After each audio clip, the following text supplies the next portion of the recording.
I thought this was going to be an easier repair. This is another Pioneer CTF1250. I figured I'd change the belts and idler a different way.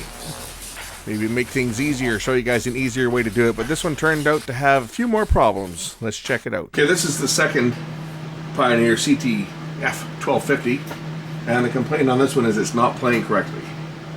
So let's just turn this one on and see exactly what's happening. Is the belts also shot on this one? I guess we'll find out pretty quick.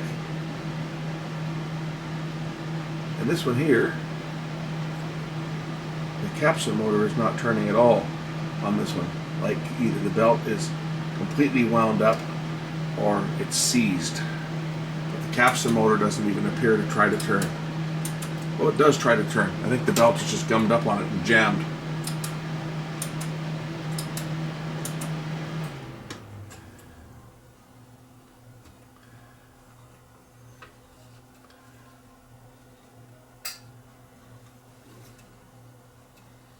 Yeah, I think the belts are probably gummed up on this.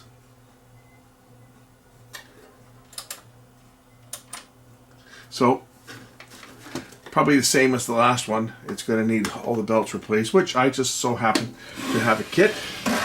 So now that I've done one of these recently, let's see how quick I can do this one. This one here, the front panel, as you can see, is actually popping off on this one. This one will glue this one in place with glue. Looks like he's holding this on with tape.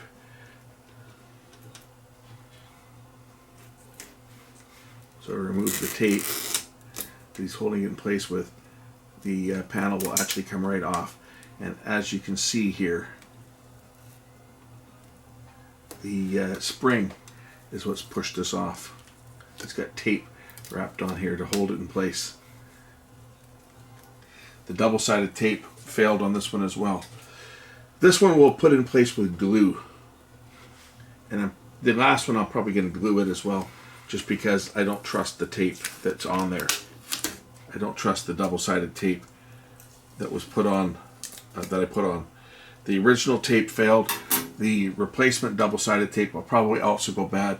And as you can see, this metal spring here is likely why it popped out. Just the constant pressure of this grounding spring pushing on one corner of the bezel here popped it off, and then the double-sided tape that they put on at the factory eventually let go.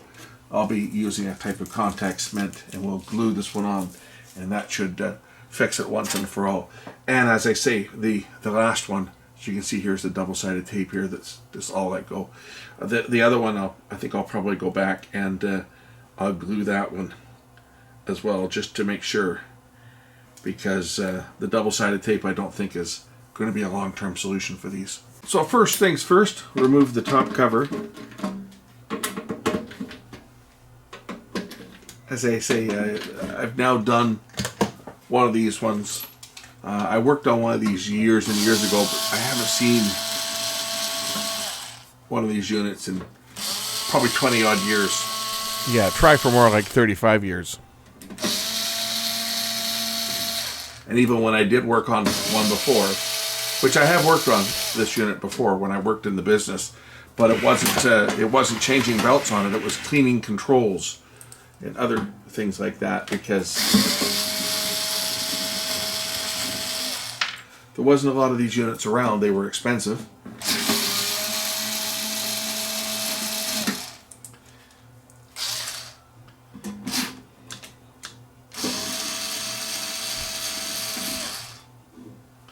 And also at the time, belts weren't wearing out. When I saw these units before, was still relatively early in my career, you know, in like the early 80s. So the belts hadn't had a chance to wear out and stretch at that point.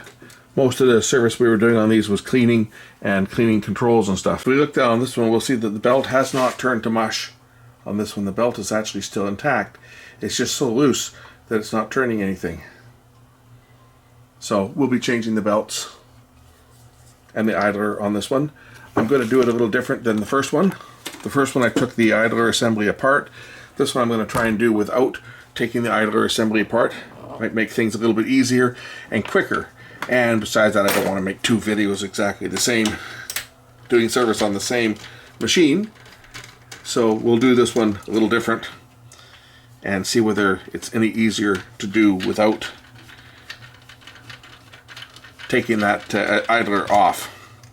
Because I know taking the idler off on the other one, getting that idler back on was, let's just say, frustrating, to say the least. So like before, we're going to take out screws that hold the faceplate on. The first thing I'm going to do on this one is I'm going to glue that cover back on. I'll do that so that it has a chance to set up and dry by the time I'm finished working on the rest of the unit. So front cover comes off, just like that. And now, let's say, first thing we'll do is we'll fix this part. We'll start by pulling the spring that's pushing up against that faceplate out of the way so that it's not going to provide any pressure. And now I'll get some glue and we'll prep this up, put some glue on it and glue the front panel back on. I'm going to use a contact cement. I'm going to use basically the same type of cement that would be used to glue the foams onto speakers, because it's a very sticky cement and it remains relatively tacky and flexible, so it doesn't get brittle. It stays relatively flexible throughout its life, and it should, I think, hold this on quite nicely. Because this is a contact type cement, I'm going to put it on both sides of the both surfaces, so that way I can allow it to get a bit tacky, and then once it's tacky, just stick the two pieces together. So I'll put some on here. My brush has seen better days, I think.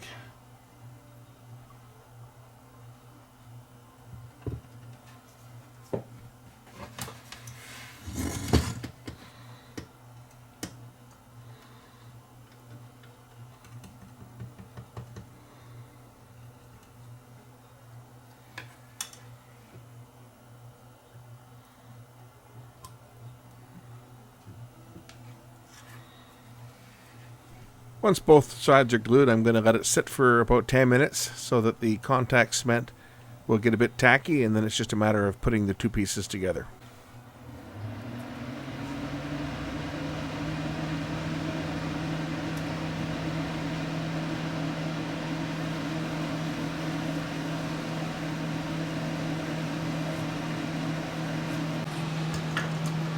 So I'll remove the two screws from the bottom that hold the deck in place, as the whole deck is going to obviously be removed again.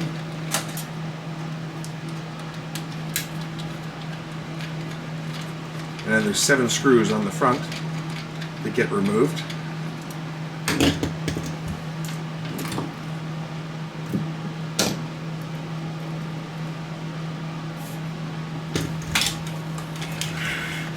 And that is these ones, 3 here, 4, 5, 6, and 7. They are different types of screws, as we learned from the first unit. There are some plastic screws that go into plastic, and then there's metal screws that go into the metal frame. I always keep the screws separate when I'm removing them, so that I know which part of the chassis it came from. You guys might not seem like, it might not seem like I do that, but I do. Like these ones here are the front bezel and the cover, and then the mechanism screws I put in a separate pile, just so that I keep track of where things go.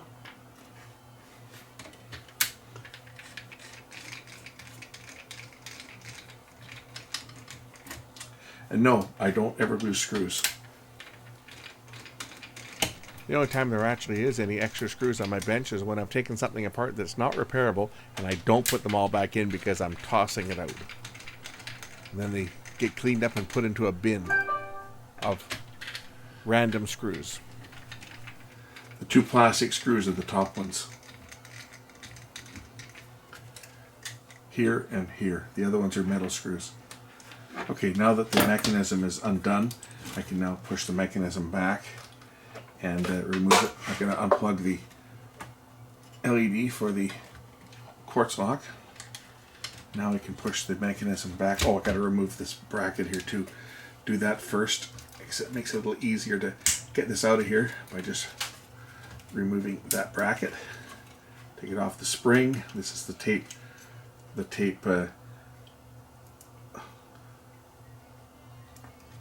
tension bar. Now the whole mechanism will be able to slide back and be removed. A couple of tie straps I'll need to cut. So the deck will now lift back. We're going to cut this zap tie here. Slide the deck back and out. And I'm going to turn it up onto its left side. It's easier to service when it's on its left side.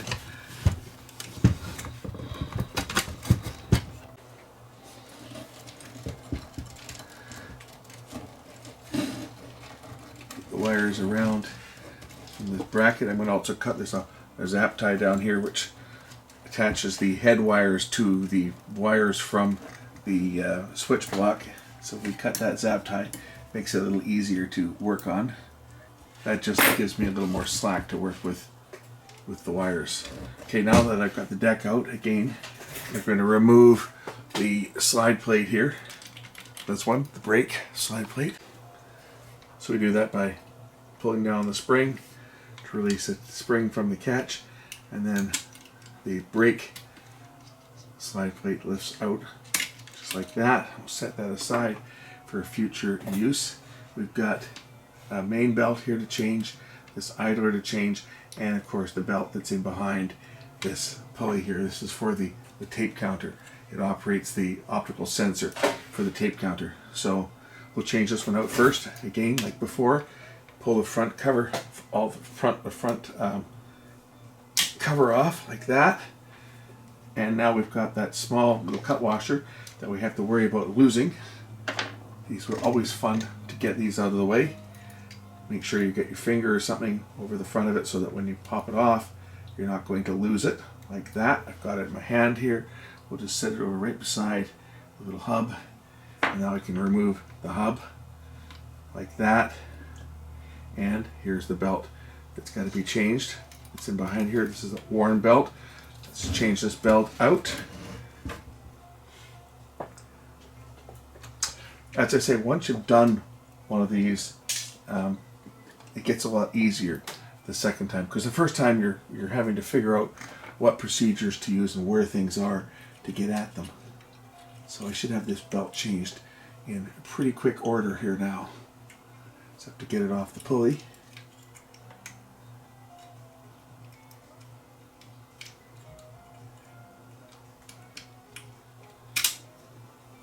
And the belt should be out now. Where did it go? It's in here somewhere. Pull it out the front. So there's the first belt. And this belt here actually isn't that bad. I'll hang on to it because it might be useful for something. I always hang on to, when I'm changing out belts, I always try to hang on to the old ones because they can quite often come in handy for a different project.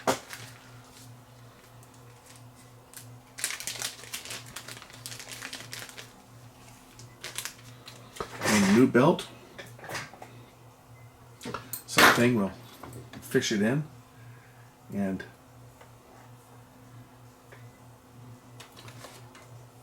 pull it around the pulley.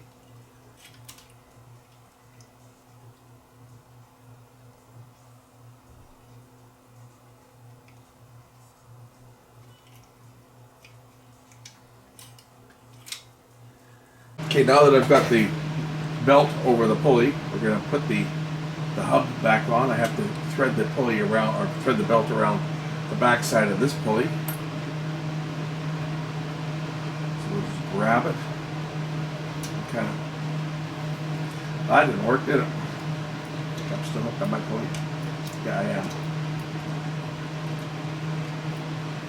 Pull it around this other pulley while we're at it. Like this.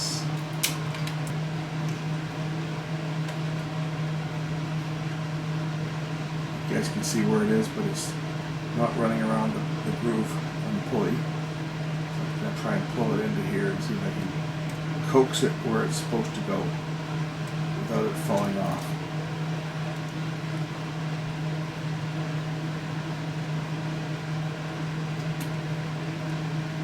I got it. Now I'm where it's supposed to be. And if we look at if we look down here, you'll see the optical sensor is turning. You see the reflection off the motor here. When I shine the light down, you'll see when I spin the pulley, you see the optical sensor right in here turning. So that's on.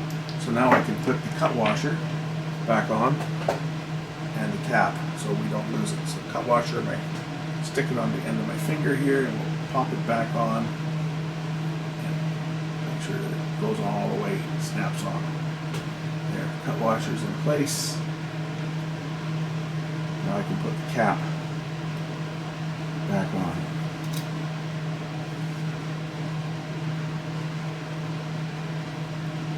Okay. So that part's done. That's the first piece. Second one that we want to change is this other belt. This other belt was actually fairly easy to change. You can just loop this one over. Just loop it over the top of the motor and then down. And this belt comes out quite easily. Just like that. So that's the second belt out. The second belt's really quite simple to change. The second belt. The idler is going to be a little more tricky, and then of course there's the last belt where we have to actually pull the motor apart to do it. So this one here, I'll push this piece down here.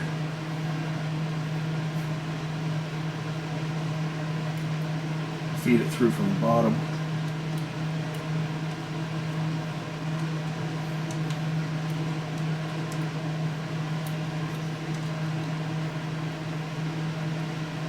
And grab it and loop it over top of the motor. Probably the easiest way to do it. Here it is. And then I grab it.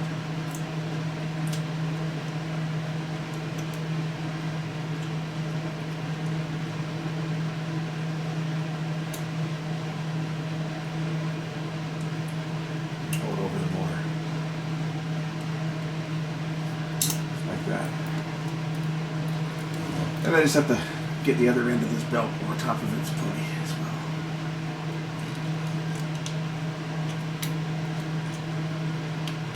There we go. And that belt is on now too.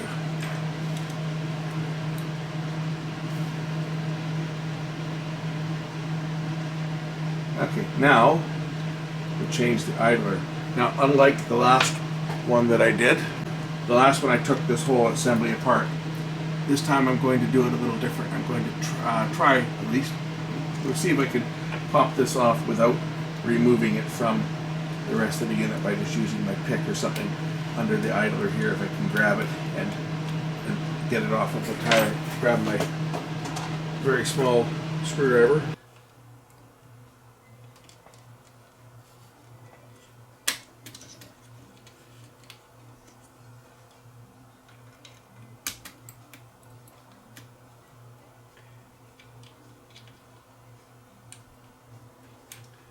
Get my dental pick underneath the tire like that, and my little screwdriver, and then just carefully peel the tire off like you're changing a tire on a car.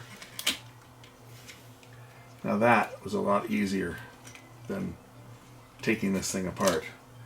There's the old idler off. We'll get the new idler, put it into place.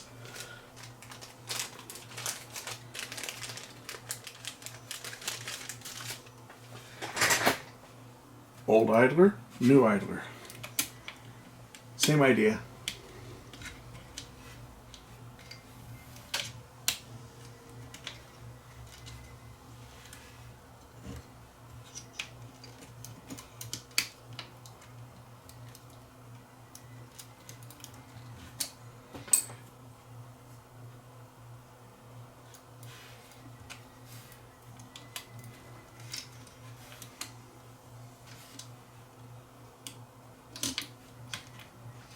Work with the dental pick, work it like a tire iron, and pry the tire back on.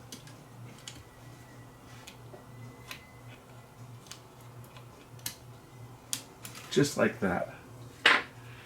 Now that was a heck of a lot easier than the way I did it before. Even though the other one seemed like it would be easier. It was easy to take the clip out and take the tire apart and change the tire, but it was putting that assembly back together was the fun part. So I would recommend doing it this way. You're going to need either a couple small screwdrivers or a dental pick and a screwdriver. One to pry the tire up, and then something else to put underneath it to hold it, and then you can pry it open. But there, that's the tire now replaced. So both belts have been changed. That belt's nicely worn, as you can see. And the tire has been changed. Next, we need to change the capstan belt. To do that, we removed the 5 screws that went around the motor, and again, I'll be putting them into their own pile again to keep them separate from everything else. Just so that I keep track of what screws go where. Because some of these are plastic. I think these are all plastic screws. Are they? Or some of them metal. These 2 are plastic screws for sure. And this one here is also plastic screw. I think they're all plastic screws. I heard someone make a comment saying it's all metal chassis. Well, it's not all metal chassis. There's lots of plastic on this thing. It has metal parts on it, but it still has plastic.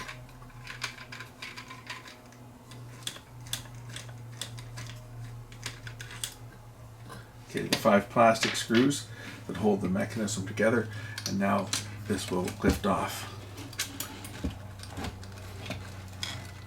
and out of the way.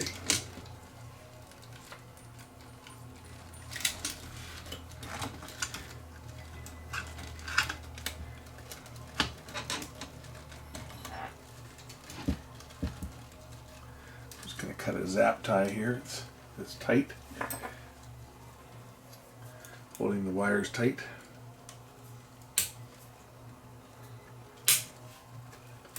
Just gives me just a little bit more room that I can maneuver the mechanism a bit. Okay, so here's the motor assembly with the belt that's, well, it hasn't turned to mush yet, but it's the next best thing to it. It's very soft. This belt is shot. I'm going to cut it just so it doesn't break and turn to mush, because it is shot. This belt is just on the verge of disintegration. So we'll cut that one out of the way, throw that one out. And I have one more belt for the Capstan motor.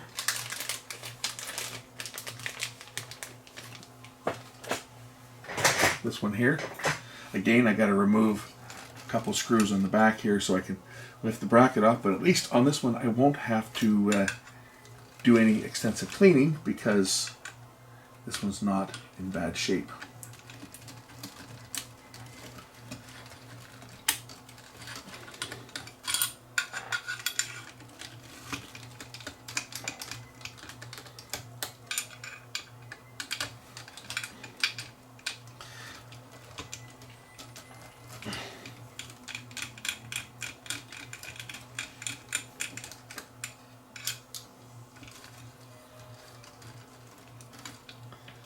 One screw there. The other screw that's got to come out is, well, it doesn't have to come out all the way, but you got to loosen this one off enough so that I can lift the bracket out. For that matter, I can pull this one right off. Just drop the washer off the other end there. I can pull this capstan right out, get it out of the way.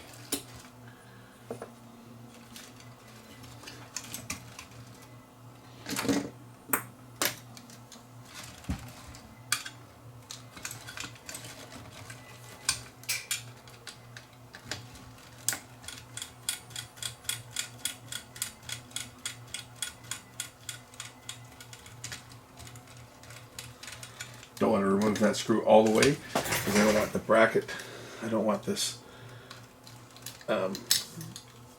spacer to fall off.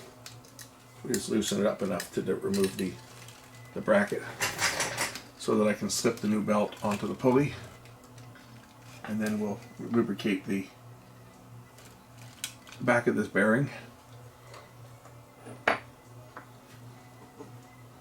using some super lube that's included with the belt kit for these units. So put some super lube on there. Now I can put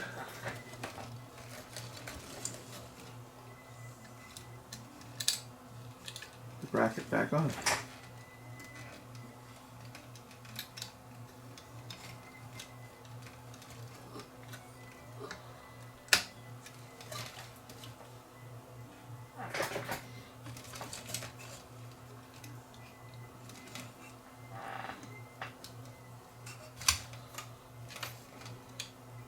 The screw here is a pain in the ass to put in because it's not magnetic, so you can't use it on a magnetic screwdriver. You kind of got to hold it in place by hand as you try to put it in place with limited clearance.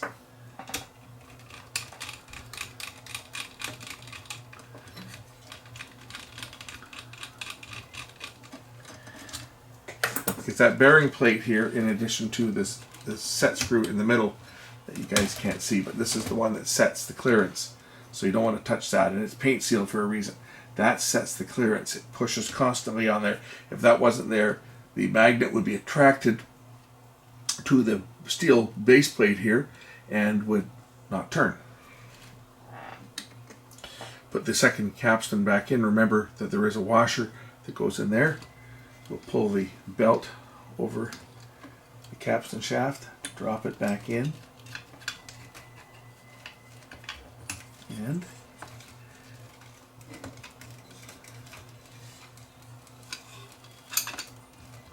set the capstan pulley back in. We'll put some lubricant on this little plastic post down here. That's part of the base plate.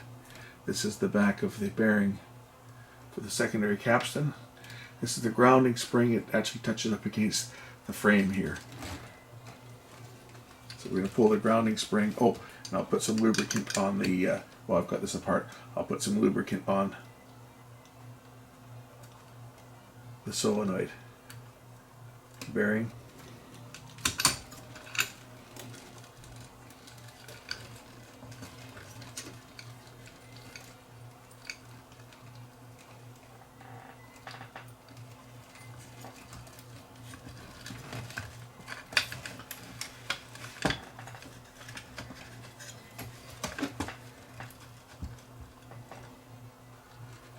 And the motor drops back together, the back plate drops together just like that. Now we can start putting the screws back in to hold the back plate in place.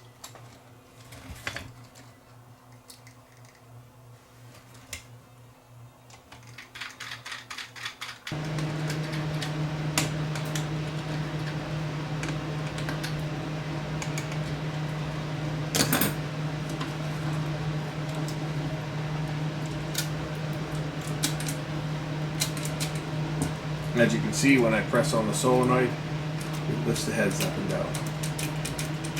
So that's working. Okay, next, we're getting there. We're getting there, almost done. Next, I'll lubricate the slide plate here. And then here. And up here. Here.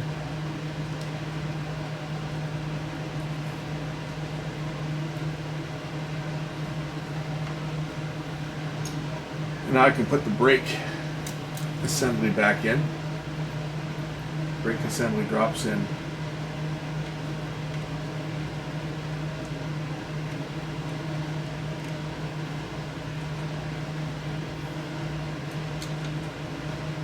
Like that. And we pull the spring over the hook. So now the brake assembly is in. And that completes this part. Now I can start to put the unit back together and see if it works. So now I can pull the chassis back in. We're going to fish these wires around the back side here. Same with the wires from the controls. They go underneath like that, so they're coming out the front.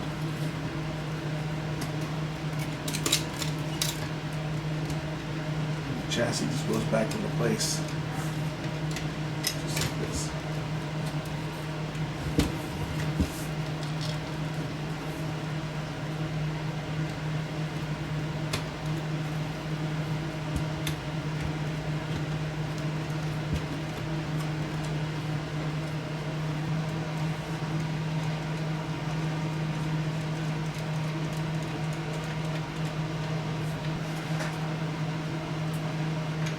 screen goes in first, catches in the top there, over top of the mounting post here, and then this goes in like that, and we just have to snap it in place.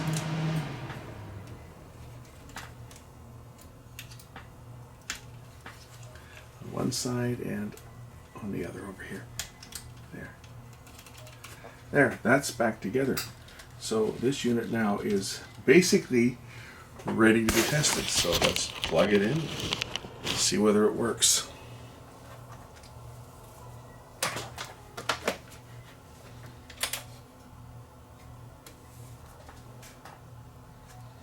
Power is on. Looks like the vacuum fluorescent display is not very good on this one.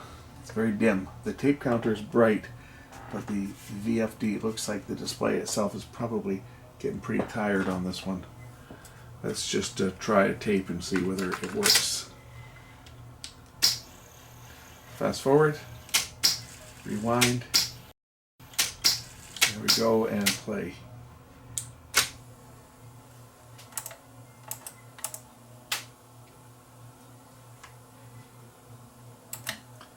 If there's anything on the tape there or not. Let's see. It might help if I knew how to read input and output. Let's try it now. I had my inputs and outputs plugged in wrong on the back.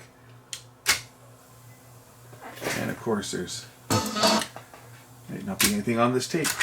So let's try a tape that we know that has got a recording on it. Here we go, it's playing back.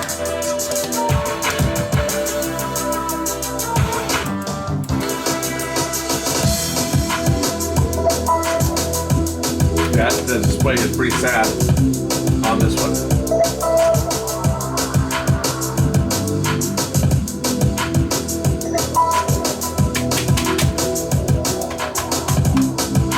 I'm fairly sure it's probably the display itself is the problem. We'll take a look at that, but I'm pretty sure that it's probably the display tube itself. Just the way it looks, because the portions of the display that are normally always lit, in other words, the +3, +5, 0, and so forth, it's trailing off. So it's likely the cathode. The cathode is wires, right, that emit the electrons, and the cathode is wearing out. They emit the electrons along the heated cathode, and as the cathode wears out, it can wear out in one side before the others, so it's not emitting electrons as efficiently on one side, or in this case, it's not emitting any electrons at all to be attracted to the anode. And because, like, if the numbers all lit up properly, then I could say, yeah, it could be a drive problem, like something in the drive circuitry. But because the markers that are always lit up, like your -20 and your -10 and so forth, everything that's normally always lit up. So in this case, it would be the left and the right, and the dB indicator -30, -20, -10, -8, -5, -3, -0, or 0, +3, +5, etc. They should always be lit up, but they're not. It's falling off. It could be a capacitor in that power supply for the filament, or it could be the tube itself. We'll research that. But before I go down that road, let's see if this is also right on as far as speed goes. I have to plug the little LED back in that I neglected to plug in before. That's for our quartz lock. It tells us that we are on frequency, on speed. Let's just see if our quartz lock is on frequency, which it should be. Which of course it is.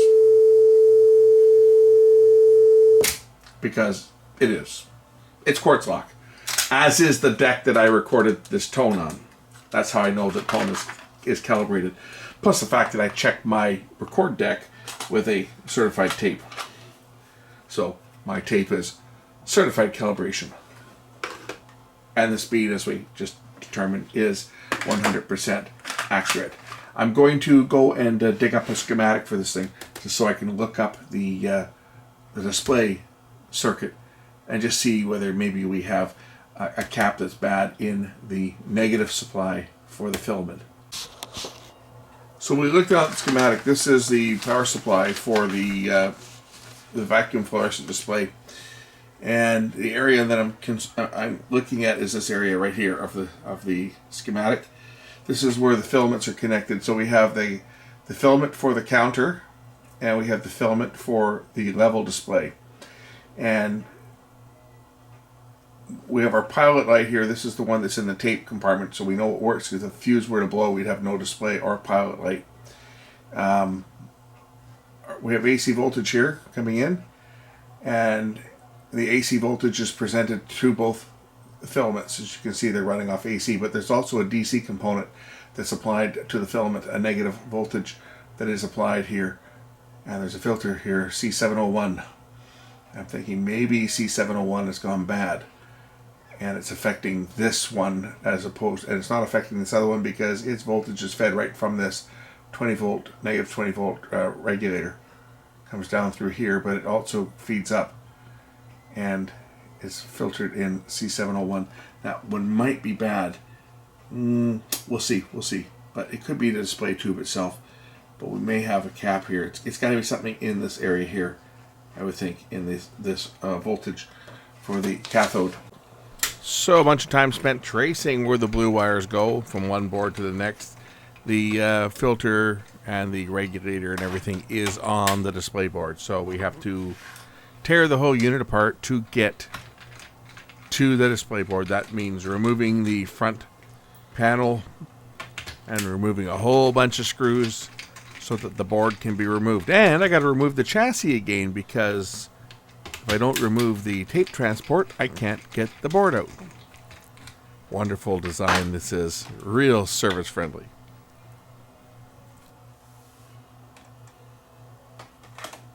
I think this is probably the cap right there.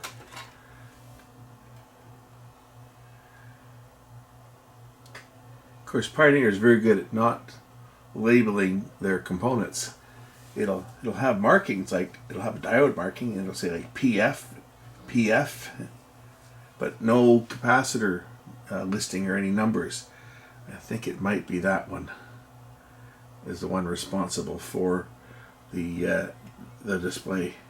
I just got to figure out how to get this board out of here so that I can work on it, because it's attached in multiple different places. It looks like I have to take out these screws down here as well with these switches on them, and then possibly the display will lift out.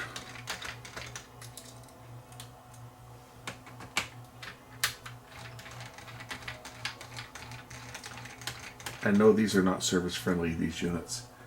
Anybody that tries to tell you these units are service friendly has never actually worked on one. Changing the belts is one thing, but when you have to dig down and drill down into the circuitry looking for an electronic problem, these are not real service friendly units to work on. There, I think I can lift out the display now. So I got to remove the deck, because the deck is blocking the display board from being removed. So once again, I have to loosen off the deck screws and slide the deck back a bit.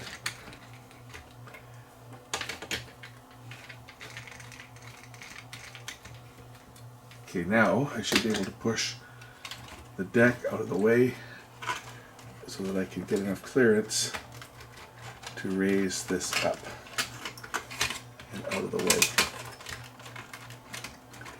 At least enough that I can undo the screws that hold this board in place so that I can swing the board up to get behind here, or get it up enough that I can get that capacitor out. Okay, now I can remove these 4 screws that secure the display panel in place. I should then be able to flip the display over to access that cap, as I think that's the one that's at fault. There, my phone with the fixed bell is ringing. As they say, saved by the bell.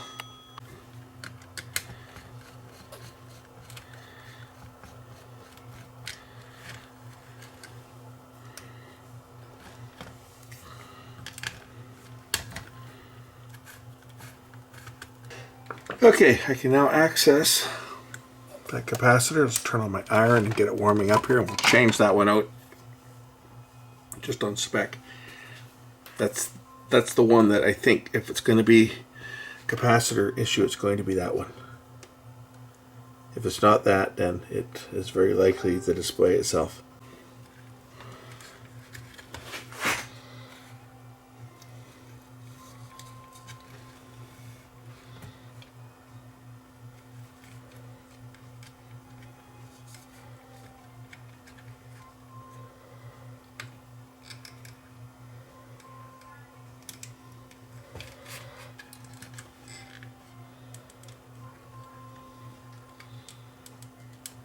It's a 10 microfarad at 35 volts. Mr. ESR meter says that that cap is okay. I'm going to change it anyway just because I'm into it this far. And we'll see whether that makes any difference whatsoever to this display.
What a joke.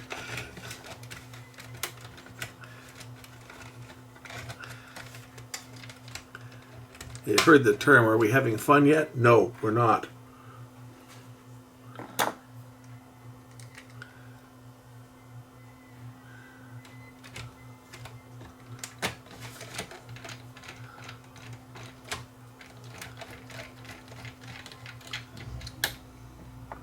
Get a few of these screws in, and at least I can test it. Once I get a few of these screws mounted in place, I can turn it on and see if it lights up any better than it did before.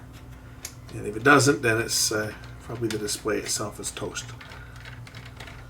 Because I've certainly seen vacuum displays fail, and I've seen them fail like this where only a portion of it lights up. For example, my Panasonic DVD recorder is like that, where only like one half of the display lights up and it's dim, and the other side is completely out. And that's just the way it is. They had bad displays. What goes bad in them is the display itself has filaments that run across the front, and they're coated with a compound that emits electrons. And as the tube wears out, it's like a standard vacuum tube. As the display tube wears out, the emission of electrons drops. I think I can power this up now and see whether I've made any progress. Nope. It still looks bad as it did before. It's still dim. You can see if I dim the lights down here, you'll see what I mean. It's got some light on the left side and a light on the right side, but in the middle it's dim. You see what I mean? If I put sound through here, even this part up here is not working.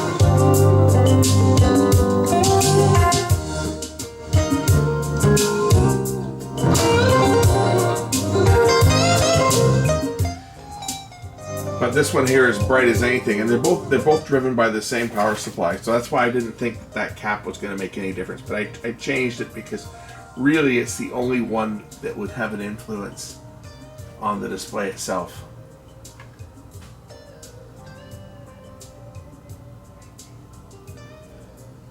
But the fact that we've got a little bit of light on this side here, I mean, you can see it. I don't know how it shows up on camera. Maybe if I dim the lights down, but you can see, like, even the R, like the top part of the R is brighter than the bottom. And of course, as the display starts to warm up a bit, the cathode is starting to emit more. Like the top part of that. Oh, see? I don't know if you guys can see it, but the R, I don't know if it shows up on camera, but the top part of the R here is brighter than the bottom. And what can happen on these displays is that sections that are heavily used the most, the emission will get weaker in the sections that are heavily used, and not so much where the sections aren't as heavily used. The filament gets weak, the cathode gets weak, and the emission drops.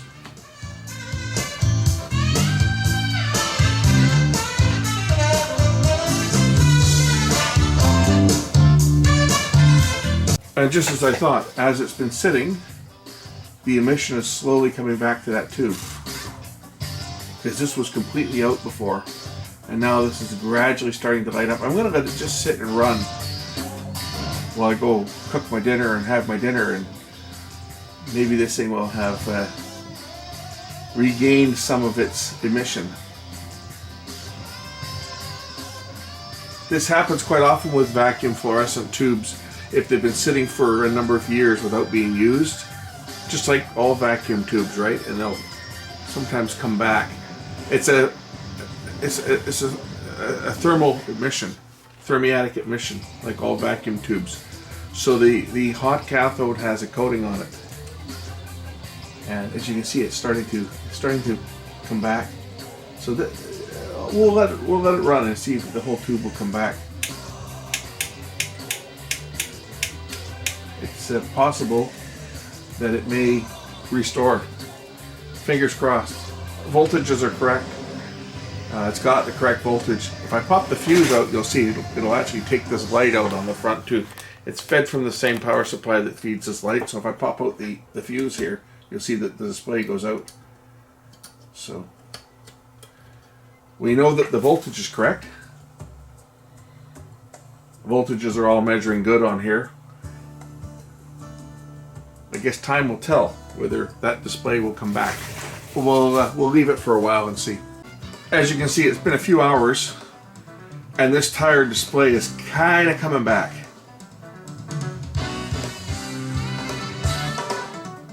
Right? All the segments are lighting up now. The ones in the middle here are still kind of dark,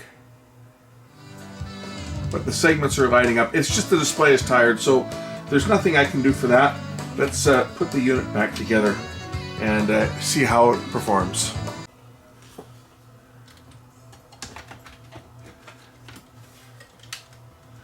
Front cover goes back on.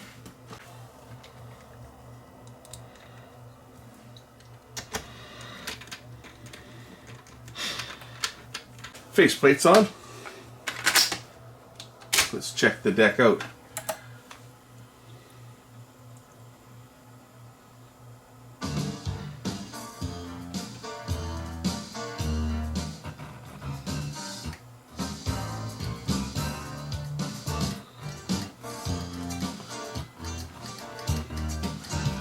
Gonna clean the playback control over here.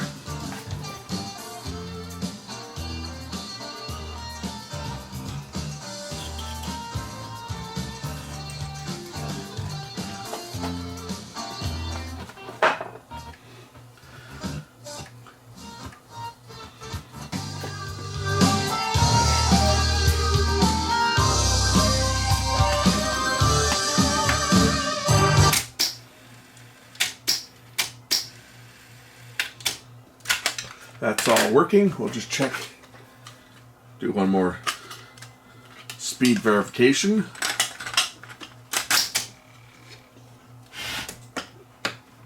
even though we know that it will be perfect. Dead center. Exactly on speed. As expected, and it's quartz lock. Only thing left to do is we're going to make a test recording and then get this one out of here because this one's been up on the bench far too long. So let's make a test recording. Put it into record. Pick our track.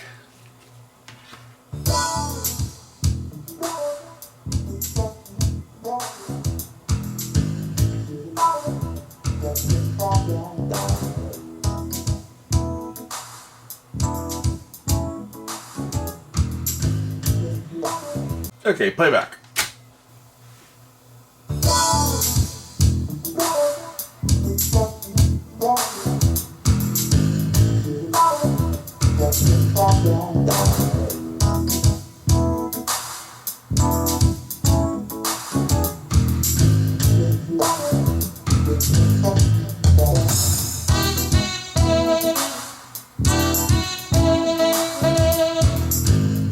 We'll take our listen right off the tape.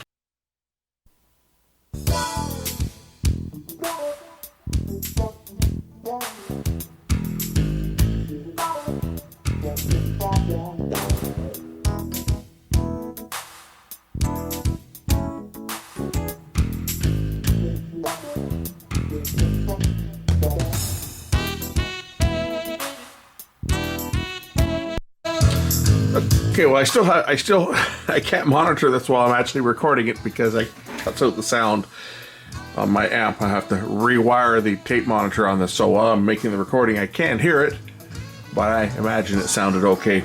Anyway, this one's done. Spent way too much time on this one, chasing down troubles, trying to solve that meter problem. For example, a lot of time was spent tearing that meter apart to change that cap, which made no difference because it's the display tube. Anyway, this one's done. Thanks for watching. We'll catch you in the next one. Bye for now.